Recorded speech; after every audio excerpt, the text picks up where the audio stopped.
third part of the anime begins in the royal capital of Lyonesse when a heated debate erupts between Hendrickson and Dreyfus, as he intends to resurrect the sealed demons to help them win the Holy War. Hendrickson turned out to have ordered Halbrand to steal the hilt of Meliodas' sword because it was the key for demons to enter the human world. In addition, Hendrickson has also succeeded in creating the new generations that derive power from the demon's blood and preparing them to battle the demon clan in the upcoming Holy War. The experiment had been done for a long time, but the Holy Knights who drank the demon's blood had turned into monsters whose powers could not be controlled. Hendrickson called them the Old Generations, and Dale was one of the experiment's subjects. Hendrickson seems pleased that his quest to free the sealed demons has reached its final stages, and now only one master key is needed to perfect it all, and that master key is none other than Elizabeth Leonis. Hendrickson then ordered a female magician, Vivian, to have the ability to teleport in great distances in a flash to kidnap Elizabeth. Not long after, she arrived at the Boar Hat and immediately kidnapped Elizabeth right in front of Meliodas and his comrades. Without thinking, Meliodas rushed to grab his sword and tried to catch Vivian, who immediately brought Elizabeth to the royal capital of Lyonesse. Since their current location was too far from the royal capital, and he couldn't get there on time, and it was impossible for him to get there in time, so he asked Diane to throw himself, Bon, and Gauther at full force. At the same time, Dreyfus, knowing that Hendrickson will still carry out his plan to free the demons that have been sealed, returns to a heated argument with him because Dreyfus refuses to help him carry out the plan. Dreyfus thinks that releasing the demons will destroy the kingdom and endanger everyone, but Hendrickson insists that he can control everything. Hendrickson then mentions about 10 years ago when he helped Dreyfus kill his older brother, Zarathus, and frame the 7 deadly sins so that Dreyfus would replace his brother as the great holy knight who leads all the holy knights. Hearing this, Dreyfus became even more furious and prepared to attack Hendrickson. But then, they were surprised by the appearance of a very extraordinary magic power, which was about to head towards the palace. Meliodas, Bon, and Gauther finally arrived and easily took down the Holy Knights and the royal soldiers who were in their way. When the Holy Knights seem overwhelmed by the attacks of the 7 deadly sins, a new threat emerges from Arthur Pendragon, the King of Camelot, who declares war against the kingdom of Lyonesse. Knowing that they are now surrounded by enemies that cannot be underestimated, Dreyfus and Hendrickson decide to postpone their personal strife and work together to eliminate the enemies that have attacked them.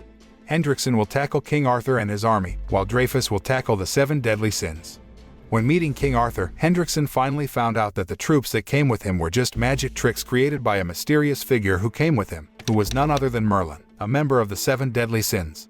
The arrival of King Arthur to the kingdom of Lyonesse turned out to only want to meet the king of Lyonesse. But after realizing that Hendrickson was about to stage a coup, he did not hesitate to draw his sword and fight Hendrickson, while Merlin fought against the Holy Knights. At the same time, Diane finally arrived at the royal capital of Lyonesse thanks to the help of the king's black hound, Oslo. However, the giantess was soon surrounded by the Holy Knights led by Dreyfus. Diane could easily defeat the Holy Knights but had a hard time dealing with Dreyfus, who had quite a formidable power, until finally, he could knock her down and injured her badly. Surprisingly, when Dreyfus was about to kill Diane, Hauser and Gilla protected the giantess, choosing to fight against the Holy Knights. They then combined forces to defeat him. However, their resistance is in vain when Halbrand and Gilthunder arrived to help Dreyfus. When Hauser and Gilla became desperate, King and Gauther finally appeared and rushed against the Holy Knights. Gauther tries to trap Dreyfus in a prolonged nightmare with his magic, and Dreyfus expresses deep regret for killing his brother. But then, he manages to free himself from the influence of Gauther's magic and tries to escape from the battle with the help of his nephew, Gilthunder. On the other hand, King is battling Halbrand, who reveals himself as a fairy from the Fairy King's forest, just like King. However, he was no ordinary fairy but King's best friend. Reuniting with him makes King remember the past. Centuries ago, King suffered amnesia as he was rescued from drowning by a young Diane, with the two spending decades together in what seemed to be days from their perspective. King has finally regained his memories of leaving the Fairy King's forest to rescue Halbrand and their friends from a one-eyed man named Aldrich, who knocked down a waterfall. When a nearby village is attacked, King promises to return to Diane and encounters what he thought was Aldrich. But it turned out to be Halbrand, who was driven madly obsessed with killing every human, so King was forced to kill his best friend. Then, King turned to the authorities to take responsibility for Halbrand's actions. In the present, he manages to kill Halbrand, who can finally atone for his grudge against humans. On the other hand, King Arthur seems overwhelmed by Hendrickson, who has far greater abilities and fighting experience than him. When he is almost killed by a deadly attack launched by Hendrickson, Meliodas arrives and immediately parries the attack to save King Arthur. Because the fight became unbalanced after Meliodas' arrival, Hendrickson asked Vivian to send help, and she brought Gilthunder there. A fierce battle again took place between them, where Gilthunder says he is much stronger than the 7 deadly sins. The sentence was actually a request for help addressed to Meliodas. In truth, Gilthunder had never been on Hendrickson's side. However, he had no choice but to obey all of Hendrickson's orders because he had taken Margaret Leon as hostage, a very precious woman to Gilthunder. Margaret is the only one who saw Gilthunder's uncle, Dreyfus, and his partner, Hendrickson, poisoning Gilthunder's father, the great holy knight Zarathras, killing him to her horror. Margaret told Gilthunder everything about Zarathras to his shock until they were found out by Vivian. She took Margaret hostage using a chimera to keep Gilthunder in line and serve the holy knights. Because Meliodas had managed to kill the chimera who had been watching over Margaret, and Merlin had saved her from Vivian's influence, Gilthunder could use all his strength to take revenge on Hendrickson for conspiring with his uncle to kill his father and hold Margaret hostage all this time. A fierce battle ensued between Gilthunder against Hendrickson until finally, Gilthunder could defeat Hendrickson. Seeing her master defeated, Vivian tries to use her magic power to trap Meliodas and his companions in an illusionary world. However, her efforts can be easily thwarted by Merlin. Meanwhile, Bon enters the catacombs where Hawk was teleported to and finds the Horn of Cernunnos. After finding Hawk, he makes contact with a goddess through the Horn of Cernunnos, who agrees to resurrect Elaine on the condition that he kills Meliodas. Meliodas and his comrades rush to save Elizabeth and her father, who was held hostage in a room covered with a very strong magic spell. Merlin could easily destroy the spell and free Elizabeth and the King of Leonis. At the same time, Dreyfus arrived, finally admitting his mistake. To start the foretold holy war, Dreyfus and Hendrickson frame the 7 deadly sins and attempt a coup against the kingdom of Leonis. Seeing the king's deteriorating health, Merlin suggested they immediately take him to Camelot. Before they left, Meliodas asked Merlin if she would rejoin the 7 deadly sins, and Merlin replied that she would return when she was ready. After Merlin takes King Arthur and King of Leonis to Camelot for the latter to get medical help, an enhanced Hendrickson devastates the castle with a reanimated Halbrand while awakening the demon blood in the new generation Holy Knights. A fierce battle ensued again, but Gilthunder and Meliodas were overwhelmed by Hendrickson, who had become stronger after drinking the demon's blood. Moreover, they also had to protect everyone from the attacks of the Holy Knight's monstrous incarnations like Dale, who were numerous. After Hendrickson gravely injures Meliodas and Gilthunder, Elizabeth decides to turn herself to Hendrickson to stop the bloodshed and save everyone. Seeing this, Meliodas did not necessarily remain silent and tried to get up to catch up with him, who had taken her away. But then, Bon arrived there and instead attacked Meliodas and asked about his true identity. Bon then reveals that a goddess promised him that she would resurrect Elaine if he managed to kill Meliodas, who is said to be a member of the demon clan. When they get into a fierce battle, the other members of the 7 deadly sins try to save everyone from the monster's attacks with the help of Hauser and the Holy Knights, who are no longer on Hendrickson's side. While Gauther tries to save Gilla from turning into a monster, King must confront Helbram, who has been resurrected by Hendrickson. After being convinced by Hawk and Meliodas, Bon finally realizes that the most important thing right now is to defeat Hendrickson and save everyone because Elaine definitely wouldn't be happy if she saw the world go into chaos when she finally came back to life.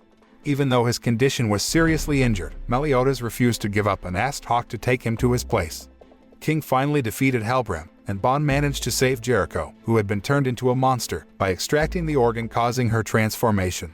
After finding a way to save the Holy Knights who turned into monsters without killing them, Bon and King worked together to restore them all to their original form with the help of Hauser and the other soldiers. Meanwhile, Diane and Gauther rush after Meliodas to save Elizabeth with the help of Gilla, who has now fully supported the 7 deadly sins.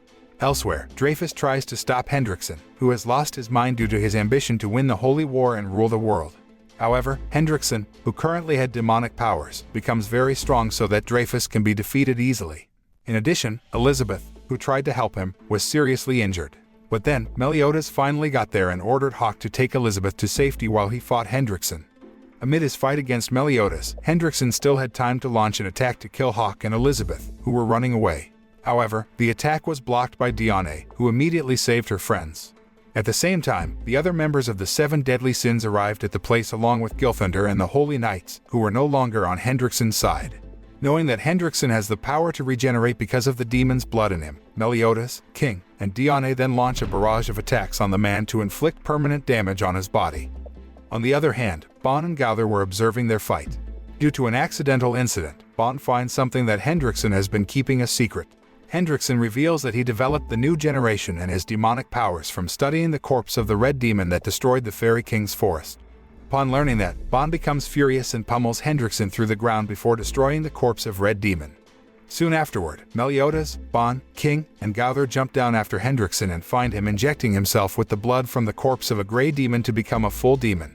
Because Hendrickson has become a full demon, his strength has increased drastically and can easily surpass the 7 deadly sins. He also overpowers the knights upon returning to the surface. Hendrickson reveals that he needs Elizabeth's blood to complete the ritual and release the demons back into the world. Not wanting Hendrickson to kill more people to achieve his wish, Elizabeth asked the Holy Knights to save themselves instead of protecting her. However, Gilthunder and his colleagues did not just give up and fought to the last drop of blood, even though they couldn't defeat the full demon Hendrickson, especially after the members of the 7 deadly sins had been defeated and lay helpless. As a final attack to kill Meliodas, Hendrickson collects his demon energy that forms a giant black ball and immediately shoots it at Meliodas, who is trying to protect Elizabeth. And suddenly, Hawk appears there and stands in front of them, where he is willing to sacrifice his life to protect them. Seeing the sacrifices made by Hawk, Meliodas and Elizabeth became very shocked and devastated, as well as angry at Hendrickson for killing their dear friend. Not long after, suddenly, a blinding light flashed across the place, accompanied by an aura that was warm to everyone but painful to Hendrickson. Gilthunder seemed to wonder where the light was coming from, and Margaret says that the light is Elizabeth's hidden power that can heal people without her knowing it. Surprisingly, the shock of Hawk's death makes Elizabeth reveals her dormant powers as a goddess apostle. After that, Elizabeth asked why Hendrickson did all this because he was once a confidant of the King of Leonis, admired by the Holy Knights and the residents of the Kingdom of Leonis. Hendrickson said his real goal was to resurrect the demon clan and take revenge on the 4 clans who sealed them off after the ancient war. Upon hearing that, Meliodas learned that the one who spoke was not Hendrickson but the demon who took over his body. He then launched an attack at Meliodas, but Elizabeth used her magical power to block the attack while healing everyone and slightly damaging her. However, Elizabeth didn't seem aware of her power because she had no recollection of what happened after that. Meliodas then asks Margaret to take care of Elizabeth while he and his comrades return to fight against Hendrickson, who can recover quickly after getting an attack from Elizabeth. Because it was impossible to defeat Hendrickson without a well-thought-out plan, Meliodas and his companions thought of the right strategy. They asked Gauther to tell everyone about the strategy through his telepathic abilities. Although they seemed reluctant to carry out the strategy that had been planned by Meliodas, they had no choice but to defeat Hendrickson. Having Gauther relay a combat strategy to the other knights, Meliodas fights one-on-one against Hendrickson without his magic power, while Gilthunder and the Holy Knights launch a barrage of attacks at those fighting. The attack didn't work on Hendrickson but left Meliodas badly injured. Surprisingly, Meliodas could easily parry the attack and landed a heavy blow on Hendrickson. He apparently plans to take all the attacks from his comrades, saving them all until they reach a level sufficient to defeat Hendrickson. Meliodas defeats him with his full counter after Grielmor arrives at the last second to prevent Hendrickson's escape. After Hendrickson is defeated, a fully healed king of the Leonis returns with Merlin. Afterward, the king commanded the Holy Knights to restore the kingdom and preserve its people as punishment for their actions. The king also gives the deadly sins his gratitude for saving the kingdom and protecting Elizabeth. When Tyres, Meliodas, and Elizabeth are still devastated by the death of Hawk, who sacrificed himself to protect them. Unexpectedly, Hawk suddenly comes back to life, even though his body size has become smaller. Likewise, Veronica, who is still alive, decides to join Meliodas and his companions. Later, Merlin reveals to Meliodas that Hendrickson fled to Jura Valley with the Coffin of Eternal Darkness. This powerful ritual relic was used to seal away the demon clan for the past 3,000 years after their defeat at the hands of the allied clans. To deal with the threat that might come next, Merlin decided to rejoin the 7 deadly sins as the kingdom returned to some normalcy as they held a festival to celebrate.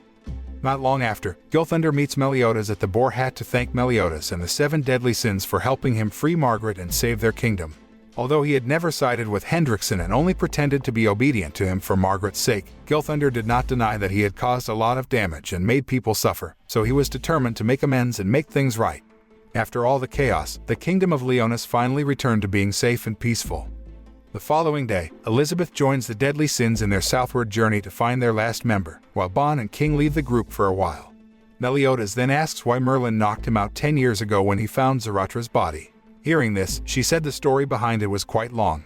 He said they had enough time to listen to her story before arriving at their destination and starting their adventure again. The anime ends by showing Gilthunder, Hauser, and Grielmor. They are in Dreyfus' room and find a collection of documents regarding the black marks on Meliodas' body and a full demon Hendrickson. They become extremely shocked and assume Meliodas might be related to the demon clan. Sooner or later, they would face a threat far direr than Hendrickson. This is the end of the 7 Deadly Sins Season 1. The moral lesson of this anime is, once we find those irreplaceable friends, we'll feel there is nothing left missing.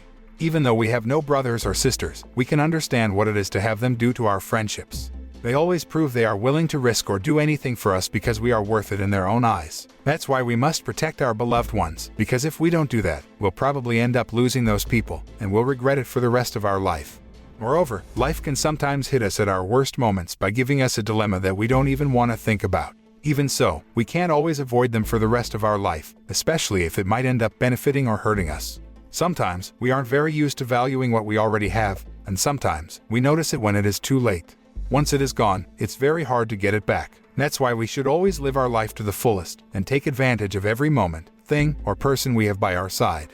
I know this is very hard to achieve, but if we start appreciating them little by little, we'll become more grateful and happy.